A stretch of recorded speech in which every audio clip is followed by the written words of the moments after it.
बिस्मिल्लाहिर्रहमानिर्रहीम। अस्सलाम वालेकुम class, hope you all are fine. Class आज हम स्टार्ट करेंगे question number 7 to onward questions.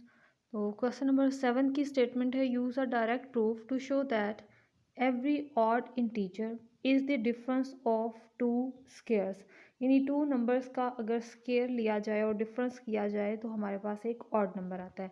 तो हम सबसे पहले इनिशियली यही लेट करेंगे।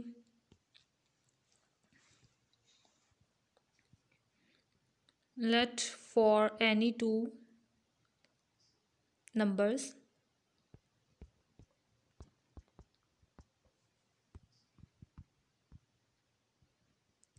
k and k plus 1, we have k plus 1 square minus k square, और इसके बाद नेक्स्ट अब हम k प्लस 1 का स्क्र ओपन करें तो ये आएगा k square plus 2k plus 1 और माइनस k स्क्र। ये दोनों वैल्यूज़ कैंसिल और रिजल्ट बच गया 2k plus 1, that is an odd number.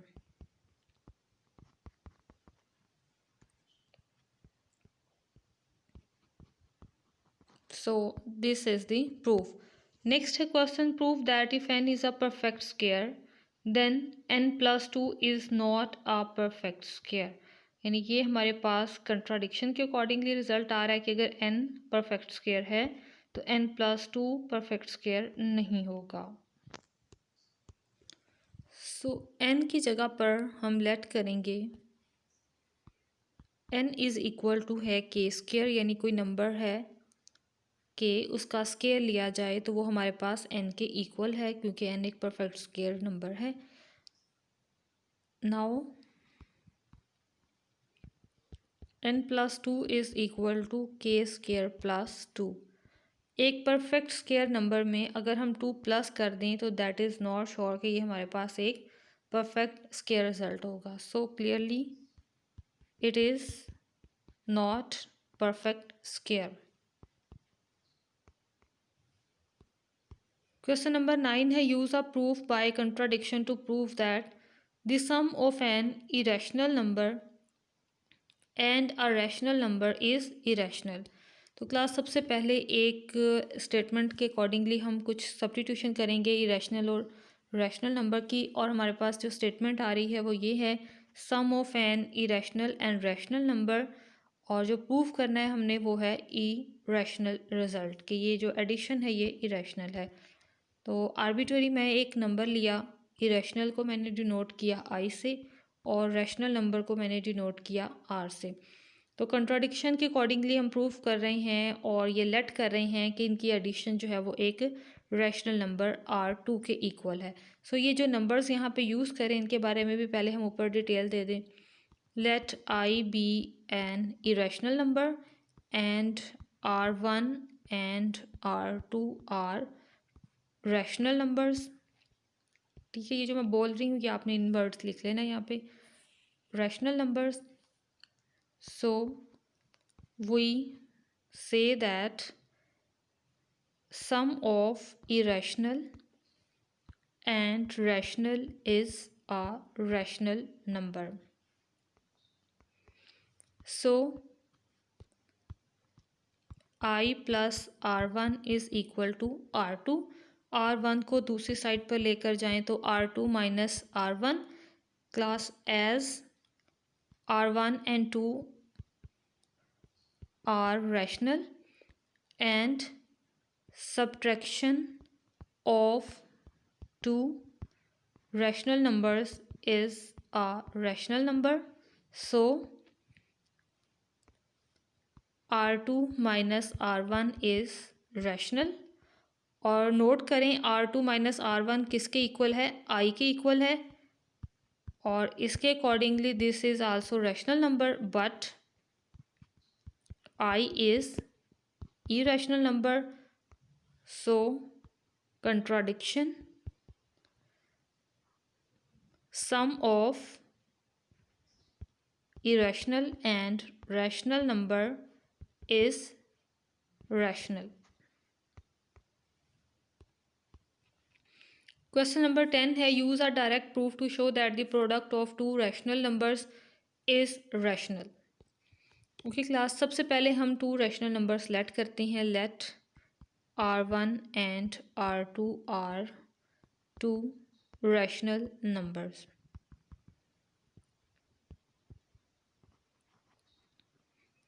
Then R1 is equal to A over B and R2 is equal to C over D, where A, B, C and D belongs to set of integers, right? अब हम इन दोनों की multiplication करवा देंगे। R1 R2 is equal to A over B C over D। तो multiply करवाने से result आएगा A C B D। Clearly A B C D ये तमाम सेट ऑफ इंटीजर्स थे। सो ए और सी की मल्टीप्लिकेशन भी जी में है और बी और डी की मल्टीप्लिकेशन भी सेट ऑफ इंटीजर्स में है। सो अगर ये भी एक जी का एलिमेंट है और बी डी भी एक जी का एलिमेंट है तो ऑब्वियसली ये हमारे पास एक रैशनल नंबर है। So a c by b d is rational. सो ये हमने इसको प्रूव कर दिया। नेक्स्ट है क्वेश्चन नंबर 11, प्रूव और disprove that product of two irrational numbers is irrational. Okay class, इसको प्रूव करने के लिए हम कुछ नंबर्स ले लेते हैं जो इरेशनल हों। Let I1 is equal to square root of 2, I2 is equal to square root of 3। दोनों को मल्टीप्लाई करवा दें।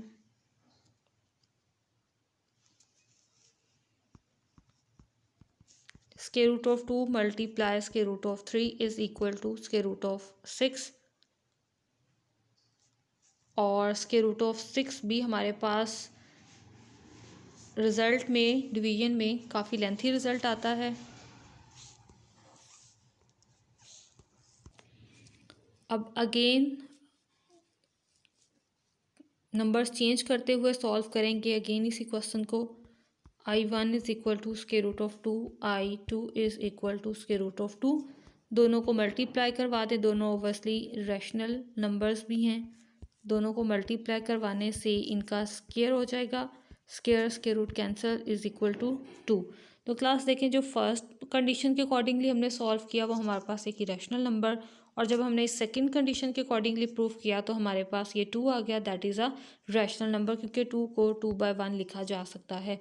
सो ये डिसप्रूफ है कि multiplication of two irrational numbers is irrational.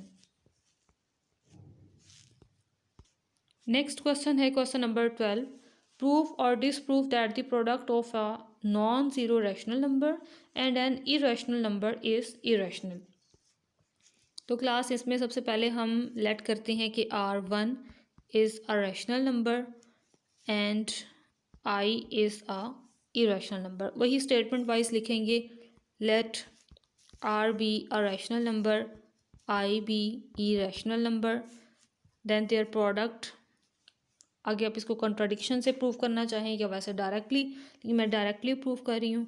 सो दोनों की मल्टीप्लिकेशन हमें कहा गया है कि ये प्रूव करें या डिसप्रूव करें कि ये इरेशनल रिजल्ट के इक्वल है या नहीं। तो हम इनको मल्टीप्लाई करवाएंगे।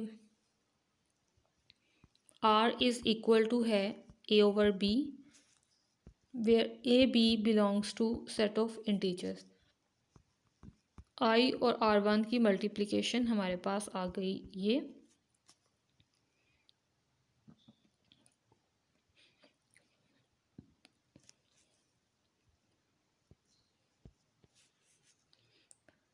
क्लास नोट करें, अगर हम किसी भी इरेशनल रिजल्ट को रैशनल से मल्टीप्लाई भी करवा रहे हैं तो ये फैक्टर बनेगा IA डिवाइडेड बाय B।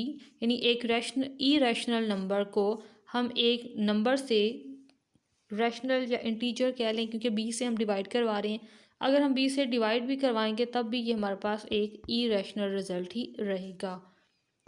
तो क्लियरली अगर हम किसी एक रैशनल और दूसरे इरेशनल रिजल्ट को मल्टीप्लाई करवाएं तो इनकी मल्टीप्लिकेशन हमारे पास इरेशनल आएगी। 13 है, prove that if x is irrational then 1 over x is irrational.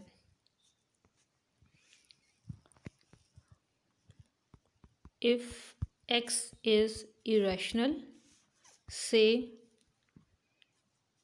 Square root of 2, 3, कुछ भी प्राइम नंबर्स कुछ भी ले लें, ये तमाम हमारे पास इरेशनल नंबर्स होते हैं। अगर हम इनको रेसिप्रोकल भी कर दें तब भी नोट करें ये हमारे पास इरेशनल रिजल्ट ही रहेंगे। सो 1/x भी अगर कर लें हम अपने क्वेश्चंस को तो ये हमारे पास इरेशनल रिजल्ट्स में ही चेंज रहेंगे। सिंपली आपने लास्ट लाइन में ये लिखना है 1/x इज़ इक्वल टू 1/√2 और 1/√2 को हम कंप्लीट स्क्वायर रूट की फॉर्म में भी लिख सकते हैं। तो कंप्लीट ये आंसर भी हमारे पास इरेशनल रिजल्ट है। क्वेश्चन नंबर 14 है prove that if x is rational and x not equal to 0 then 1/x is rational number. Okay, say x is equal to a/b, a b belongs to set of integers. इसको reciprocal कर दें तो ये आ जाएगा हमारे पास b/a। Reciprocal करने से opposite हो जाती हैं values, b/a where also b है या a है दोनों अगेन इंटीजर्स ही हैं। तो टू इंटीजर्स की डिवीजन अगेन हमारे पास एक रैशनल नंबर ही देगा हमें। ये सारा डाटा जो है ये रैशनल रिजल्ट देगा। सो अगेन p/q की फॉर्म में है, सो ये भी रैशनल है।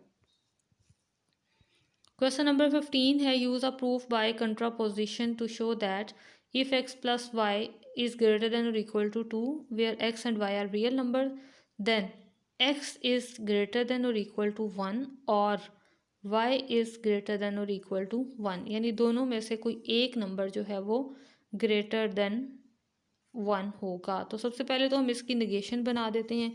तो नेगेशन बनाएंगे अगर हम, यानी p अगर स्टेटमेंट है, p is the statement that x is greater then 1 और y is greater then 1।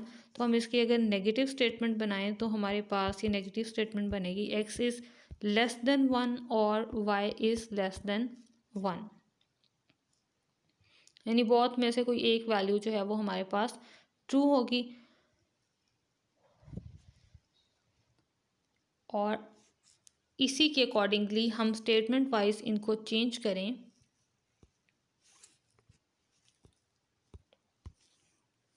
Class सबसे पहले हम एक पी स्टेटमेंट बनाते हैं। इसको ज़रा मैंने कहा ज़रा डिटेल से इसको डिस्कस करते हैं। हमारे पास पी स्टेटमेंट है x plus y is greater than और इक्वल टू 2 और दूसरी कंडीशन हमें जो हमने प्रूफ करवानी है क्यू इम्प्लॉयज़ केस में है क्योंकि देन इफ़ और देन की कंडीशन है। हमें गिवन है x इज़ ग्रेटर देन और इक्वल टू 1 और y इज़ ग्रेटर देन और इक्वल टू 1। हमें ये कंट्रापोजिशन के अकॉर्डिंगली प्रूफ करवाना है। तो सबसे पहले हम नॉट क्यू इसमें बनाएंगे। नॉट क्यू के अकॉर्डिंगली ये हमारे पास दोनों केसेस कन्वर्स में चले जाएंगे, यानी लेस में आ जाएंगे। और अगर नॉट क्यू है हमारे पास ये स्टेटमेंट तो दोनों कंडीशंस को ऐड करें, यानी इन दोनों वैल्यूज़ को प्लस करें तो हमारे पास रिजल्ट आता है x plus y is less than 2। लेकिन जो कंडीशन हमने प्रूव करनी है वो जो हमें गिवन कंडीशन थी वो है x plus y is greater than और इक्वल टू 2। और क्लास देखें अगर हमने नॉट क्यू को यूज़ किया तो हमारा आंसर क्या आया है, not p, that is not p statement. So हमने प्रूफ क्या करवाया है, हमने प्रूफ ये करवाया है not q employees not p, जिससे ये कंक्लूजन आया या ये हमारा रिज़ल्ट आया, रिज़ल्ट फॉलोज़ कि अगर हम इस कंडीशन को प्रूव कर दें that's mean p employees q, यानी ये कंडीशन ये कह रही है हमें कि x plus y is greater than और इक्वल टू 2। ये इफ़ कंडीशन के साथ था then x is greater than और इक्वल टू 1 और y इज़ ग्रेटर देन और इक्वल टू 1। क्लियर। कंट्रापोजिशन में इस कंडीशन को अगर हम प्रूव करवा लें तो इट्स मीन हमारी जो गिवन कंडीशन है वो प्रूव हो गई। क्वेश्चन नंबर 16 है prove that if m and n are integers and m n is even, यानी इनकी मल्टीप्लिकेशन इवन हो, देन m इज़ इवन और n इज़ इवन। तो क्लास इसके लिए हमारा सॉल्यूशन होगा कुछ इस तरह से। ओके क्लास, यहाँ पर देखें जो गिवन स्टेटमेंट है हमें वो है p that mn is even, और q हमें गिवन है m और n इज़ इवन, यानी दोनों में से कोई एक इवन है। सबसे पहले नॉट q अरेंज कर लें, तो नॉट q के अकॉर्डिंगली हमारे पास क्या आएगा, m और n इज़ ऑड, यानी ये दोनों या दोनों में से कोई एक हमारे पास ऑड हो सकता है। तो हम आर्बिट्रेरी किसी एक नंबर रिजल्ट को ऑड इंटीजर के अकॉर्डिंगली अरेंज कर लेते हैं। फॉर k1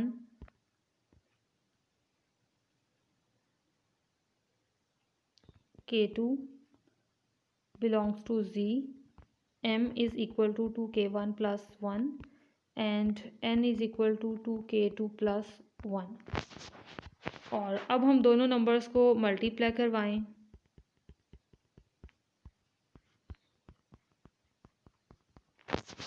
ये आ जाएगा हमारे पास 4k1 k2 2k1 plus 2k2 plus 1। 2 common ले लें यहाँ से, 2k1 k2 k1 plus k2 और ये प्लस 1, तो ये हमारे पास as k1 k2 plus k1 plus k2 belongs to z, so is, यानी ये कंप्लीट नंबर जो है is odd number, is odd, यानी ये क्या प्रूव हो गया, ये प्रूफ ये हो गया नॉट p, नॉट p में क्या लिखा आया या रिजल्ट हमारे पास क्या आया, mn इज़ ऑड, यानी हमने क्या प्रूफ करवाया, हमने प्रूफ करवाया we have proved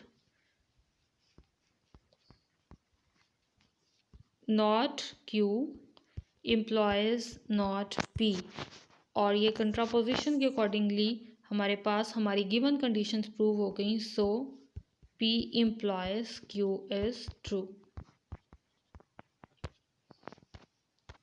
okay class, आज के लेक्चर में यही क्वेश्चंस, इंशाल्लाह बाकी लेक्चर में बाकी वाले क्वेश्चंस को डिस्कस करेंगे। अल्लाह हाफ़िज़, स्टे ब्लेस्ड, दुआ में याद रखिएगा।